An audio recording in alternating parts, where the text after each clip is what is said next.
महाराज कृष्णदेव राय को तेनालीराम से बेढंगे सवाल पूछने में बड़ा ही आनंद आता था। वे हमेशा ऐसे सवाल पूछते जिसका जवाब देना हर किसी को नामुमकिन सा लगता, लेकिन तेनालीराम भी हार मानने वाला नहीं था। वो भी महाराज को ऐसा जवाब देता कि उन्हें कुछ समझ ही नहीं आता कि वो आगे क्या पूछे।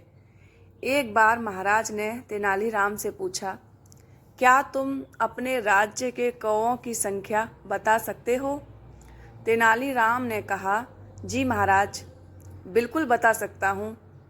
कौवों की बिल्कुल सही संख्या बतानी है, ये नहीं कि अंदाज़ा लगाकर कुछ भी बता दो।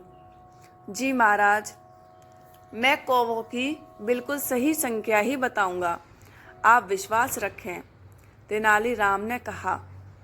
महाराज बोले, अगर तुमने गलत जवाब दिया तो तुम्हें मृत्युदंड दिया जाएगा। तेनालीराम ने साहस के साथ कहा, महाराज, मुझे आपका हुक्म स्वीकार है। तेनालीराम के विरोधी मन ही मन खुश होने लगे। उन्होंने सोचा कि आज तो तेनालीराम बुरी तरह फंस चुका है। भला कौओं की गिनती कैसे की जा सकती है?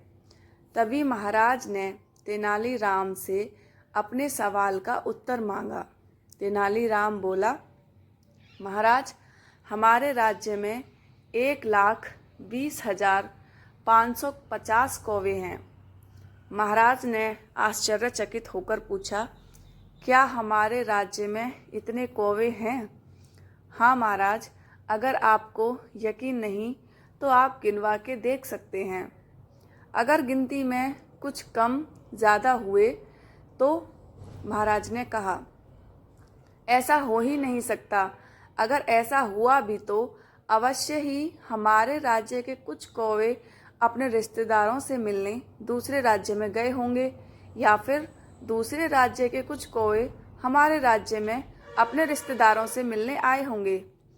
इस स्थिति में तो कौवों की संख्या कम ज़्यादा हो सकती है, वरना तो नहीं। तेनालीराम का उत्तर सुनकर महाराज निरुत्तर हो गए। तेनालीराम के विरोधी बेचारे हाथ मलते रह गए, क्योंकि तेनालीराम ने उनकी खुशी पर पानी जो फेर दिया था।